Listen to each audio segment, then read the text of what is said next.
네, 반갑습니다. 조코피TV의 조현일입니다.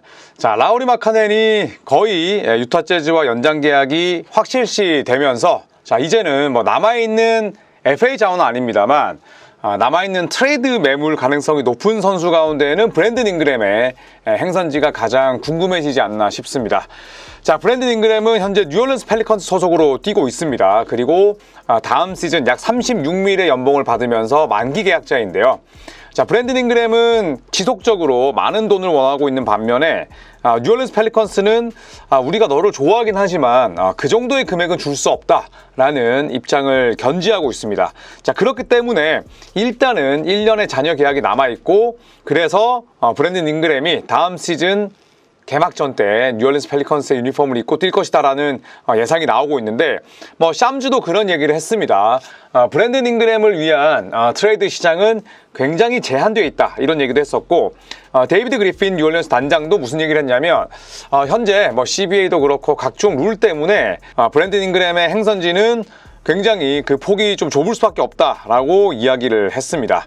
자, 그래서 일단 뉴올리언스 같은 경우에는 1차 에이프런 하드캡에 걸린 상황입니다. 자, 그렇다면 뉴올리언스가 샐러리를 더 받는 트레이드는 쉽지 않고요. 또 트레이드 시에 뉴올리언스로부터 잉그램을 가져가는 팀, 그러니까 뉴올리언스와 딜을 하는 팀은 이 브랜든 잉그램이 내년 여름이면 FA가 되기 때문에 연장 계약이 사실상 포함된 딜입니다. 그렇기 때문에 어려운 거죠. 연장 계약의 규모가 어느 정도 합리적이라면 이 브랜든 잉그램의 트레이드 난이도가 낮아질 수밖에 없는데 잉그램은 지속적으로 맥스를 원하고 있죠. 그렇기 때문에 브랜든 잉그램에게 설령 관심이 있다고 하더라도 연장 계약에 대한 이슈까지 생각을 한다면 선뜻 나서기가 어렵다는 거죠.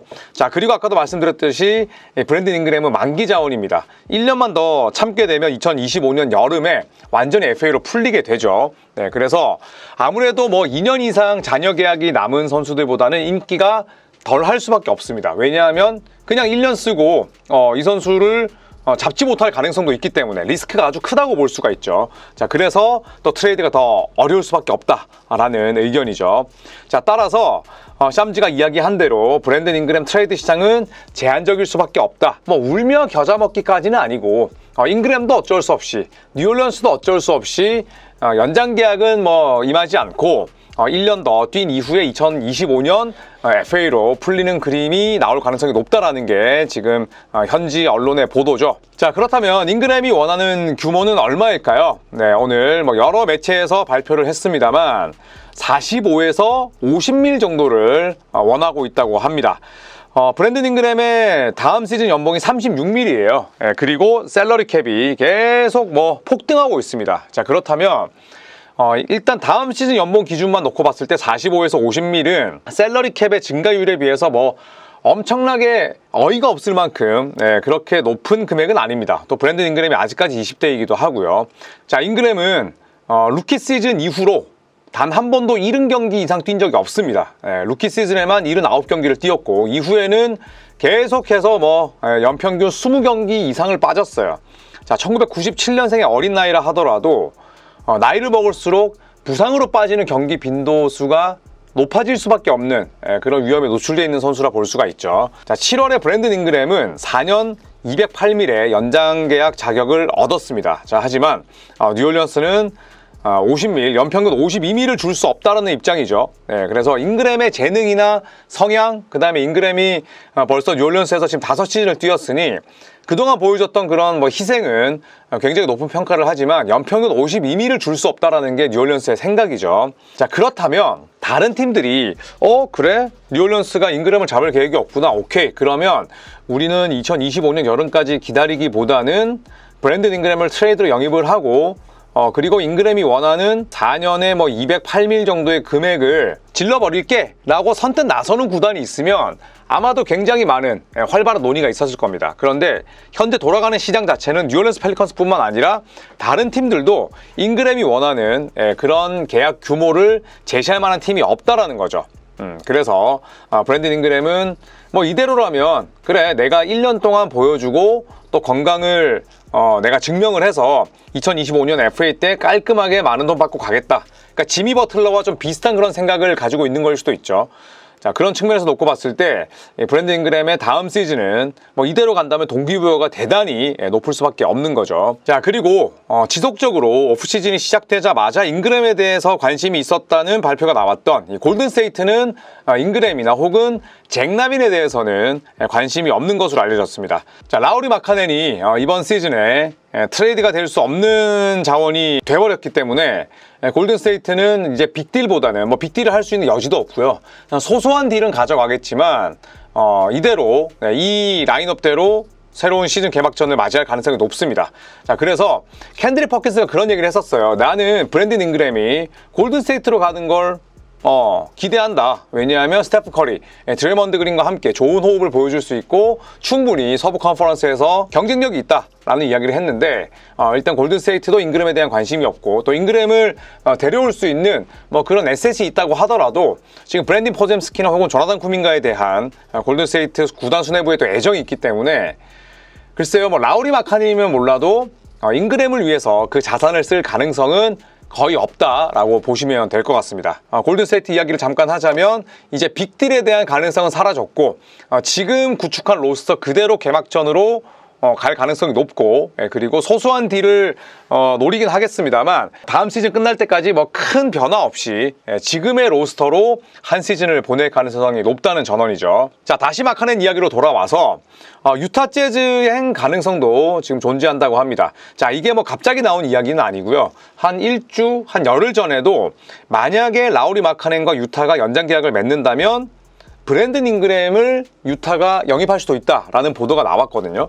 자, 그런데 그 말인 즉슨 라우리 마카넨을 데려온다는 건 완전히 우리가 뭐 쿠퍼 플래그 레이스에 참여하기보다는 적당한 성적을 내면서 그렇게 옥석을 가리겠다라는 의도로 풀이할 수가 있는데 잉그램을 데려올 수 있는 그런 여지가 있기 때문에 라우리 마카넨과 연장 계약을 맺는다면 원투펀치로 라우리 마카넨, 브랜든 잉그램을 구축할 가능성이 있다라는 보도였죠.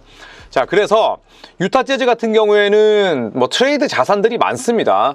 우선 워커 캐슬러, 모든 팀들이 군침을 흘릴 만한 영건 빅맨이죠. 여기에 존 콜린스, 연봉 규모가 있기 때문에 트레이드를 할 수 있는 그런 자산으로 쓰일 여지가 큽니다. 자, 여기에 유타 재즈는 지금 가드진 정리해야 돼요. 그렇다면 뭐 당연히 키온테 조지, 그 다음에 뭐 아이지아 콜리어, 그리고 또 코디 윌리엄스 뭐 이런 선수들을 키워야지 조던 클락슨이나 콜린 섹스턴에게 많은 기회를 줄 수는 없잖아요. 그렇기 때문에 콜린 섹스턴, 조던 클락슨도 자산으로 쓰일 수가 있습니다.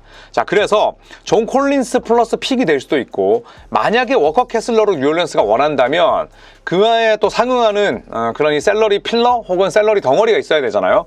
그렇다면 콜린 섹스턴 혹은 조던 클락슨 여기에 또 픽이 추가되는 그림이 나올 수도 있겠죠. 자, 그렇기 때문에 현재 브랜든 잉그램이 트레이드로 팀을 옮긴다면 유타 재즈의 가능성이 높긴 합니다만 또 일각에서는 어떤 얘기를 하냐면 그래, 잉그램 데려온다고 치자. 그런데 잉그램과 라우리 마카넨으로 굉장히 좋은 성과를 내고 키온테 조지, 뭐 아이지아 콜리어, 그 다음에 필 코스키 그리고 또 코디 윌리엄스 등등이 맹활약을 한다고 하더라도 42승 43승 팀 아니냐. 그럴 바에야 쿠퍼 플래그를 위한 탱킹 레이스를 하는 게 낫지 않냐. 뭐 이런 의견도 있는데 그래도 유타 재즈가 마냥 질 수는 없잖아요. 지난 시즌 유타 재즈의 마지막 30경기 성적이 5승 25패였습니다. 분위기가 좋았을까요? 절대 그렇지 않죠. 연건들도 이기면서 배워야 되기 때문에 마냥 쿠퍼 플래그를 위해서 그냥 탱킹하고 뭐 손을 놓을 수는 없다는 거죠.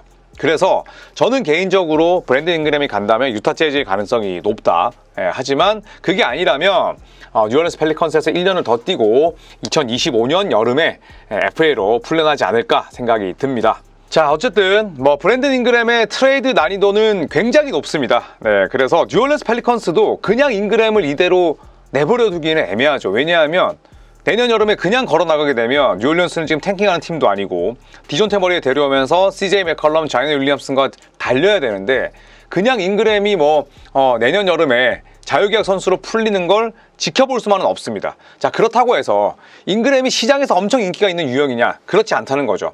굉장히 뭐 쓰임새가 까다로운 선수는 아니지만 기본적으로 20경기씩 빠지는 선수고 그 다음에 우승 후보 플레이오프에 나갈 수 있는 팀들은 잉그램이 원하는 그 금액의 규모 연평균 45밀에서 50밀을 주고 잉그램을 쓸 수가 없죠. 연봉 구조도 그렇고 그럴 만한 팀의 연봉의 여유도 없고 또 그럴 필요도 사실 없습니다. 잉그램에게 45밀, 50밀을 줄 수 있는 우승 후보는 거의 없어요. 자, 여기에다가 잉그램이 예를 들어서 뭐 하위권 팀으로 간다. 그런데 1997년생 선수라면 지금 베테랑이잖아요. 타임라인이 맞질 않아요. 그래서 굉장히 애매한 위치에 놓여 있는 거죠. 그렇다고 해서 뉴올리언스가 브랜든 잉그램과 계속 함께 갈 생각은 없는데, 그렇다고 해서 브랜든 잉그램이 지금 최전성기를 맞았는데 본인이 페이컷을 할 이유도 없는 거잖아요.